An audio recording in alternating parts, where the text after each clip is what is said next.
جب بھی ہماری تمام فیملی اکٹھی ہوتی ہے ہم اکثر خوبصورت پہاڑی علاقوں پر جانے کا فیصلہ کرتے ہیں۔ ایسے ہی ایک ملاقات کے دوران ہم نے پاکستانی شمالی علاقے کمراٹ کی طرف جانے کا وعدہ کیا۔ السلام علیکم ایوری ون، میں ہوں ہیرا عمر اور آپ دیکھ رہے ہیں میرا چینل ہم چلیں۔ آئیے میں آپ کو ایک سفر پہ لے کر چلتی ہوں جو میرے لیے ایک بہت یادگار سفر ہے اور اس کی کہانی میں آپ کو سناتی ہوں۔ یہ سفر ہمیں حیدرآباد سے لے کر کمراٹ کی حسین وادیوں تک لے گیا۔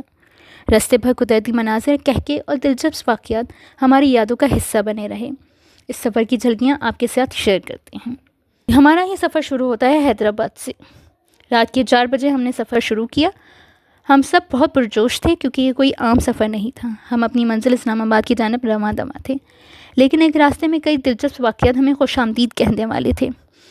ہمارا پہلا اسٹاپ سکھا تھا۔ وہاں ہم نے ایک روڈ سائڈ ہوٹل پہ رکے اور ناشتے کے لیے گرم پراٹھے چائے کا لطف اٹھایا۔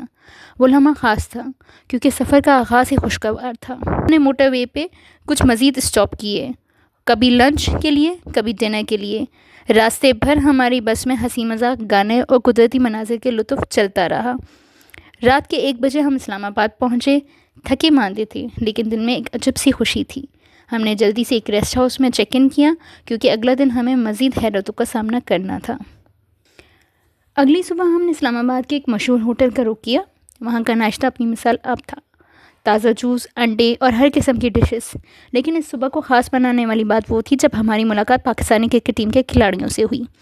ہم نے ان کے ساتھ کچھ یادگار تصویریں لیں، چند باتیں بھی کی ہیں، لمحے ہمیں ہمیشہ یادگار رہیں گے، ہمارے ساتھ رہیں گے۔ پھر ہم اپنے واپس گیسٹ ہاؤس میں آئے، سامان پیک کیا اور کلام کے لیے روانگی اختیار کی۔ راستے میں ہم کلام وادی کا دورہ کرنے کا فیصلہ کیا۔ کلام وادی ایک خوبصورت جگہ ہے جو سوات دریا کے اوپر بلند سطح پر واقع ہے۔ یہ سمندر کی سطح سے تقریباً 2000 میٹر اور 6600 فٹ بلند ہے۔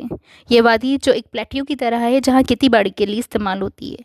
یہاں سے پہاڑوں کا شاندار منظر دکھائی دیتا ہے، جن میں سے ایک پہاڑ فلک سر ہے اور دوسرا نامعلوم پہاڑ جو بہت بلند ہے، تقریباً 20,000 فٹ کی بلندی پر ہے۔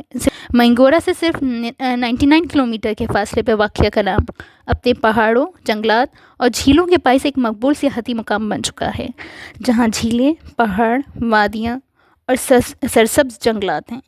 سردیوں میں کلام برف سے ڈھک جانے والی جنت بن جاتا ہے جس میں گلیشیئر، منجمد جھیلیں اور دلکش پینورامک ویوز ہوتے ہیں۔ یہ قدرتی حسن کے شوقین افراد اور سوات کے علاقے کی خوبصورتی کو دریافت کرنے کے خواہشمند سیاحوں کے لیے ایک لازمی دورہ کرنے والی جگہ ہے۔ سوات سے گزرتے ہوئے ہم رات کے 9 بجے کلام پہنچے۔ یہاں کی فضا میں ایک الگ ہی کشش تھی۔ ہم نے ایک ہوٹل میں چیک ان کیا اور پھر بازار کا جائزہ لینے نکل پڑے۔ ہم نے ناشتے کے بعد ماڈرن جھیل کا رخ کیا۔ راستے بھر پہاڑوں کی خوبصورتی، ٹھنڈی ہوا نے ہمیں محسوس کر دیا۔ جب ہم جھیل پہنچے تو منظر ایسا تھا جیسے ہم کسی خواب میں آ گئے ہوں۔ پانی کے آس پاس کے پہاڑ، جھیل پر تیرتی کشتیاں اور قدرتی حسن، سب کچھ ناقابل بیاں تھا۔ ہوڈن وادی جو اپنے دلکش مناظرات اور جھیل کے لیے مشہور ہے، یہ جھیل کلام سے 40 کلومیٹر دور ہے۔ اوشو وادی میں واقع ہے جو ہندوکش پہاڑی سلسلے کا حصہ ہے۔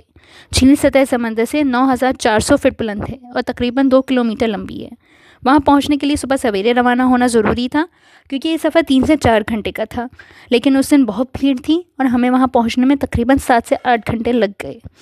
راہ میں کچھ جگہ پہ ہم رکے لیکن زیادہ تر رستہ پتھریلا تھا جس کی وجہ سے ہماری گاڑی کے نیچے نقصان کا خدشہ تھا۔ ہم نے ذاتی گاڑی کے بجائے مقامی مارکیٹ سے چیپ کرائے پہ لی تھی جیسا کہ ہم نے پہلے کیا تھا۔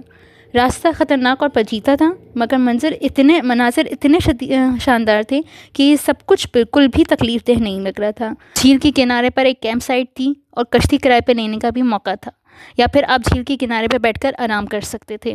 ہم نے وہاں 2 گھنٹے گزارے، کھانا کھایا اور چائے کا لطف اٹھایا۔ وہاں کی ٹراؤٹ فش اپنی کا تعریف آپ ہے۔ یہ واقعی ایک یادگار لمحہ تھا۔ یہ وادی سرسبز تھی، بلند پہاڑوں کے ساتھ، اور جھیل کا پانی اتنا صاف اور خوبصورت تھا کہ دل نہیں بھرتا تھا۔ یاد آیا کہ 2015 میں بھی اپنی والدہ کے ساتھ آئی تھی۔ اس وقت جھیل کے ارد گرد گھنے جنگلات تھے جو اب کافی حد تک کم ہو چکے ہیں، مگر جھیل کی کشش آج بھی ویسے ہی ہے۔ جھیل کے ارد گرد کے مناظرات گھومتے گھومتے اور دریا کے کنارے پر بیٹھتے ہوئے ہم نے قدرتی خوبصورتی کا بھرپور فائدہ اٹھایا تھا۔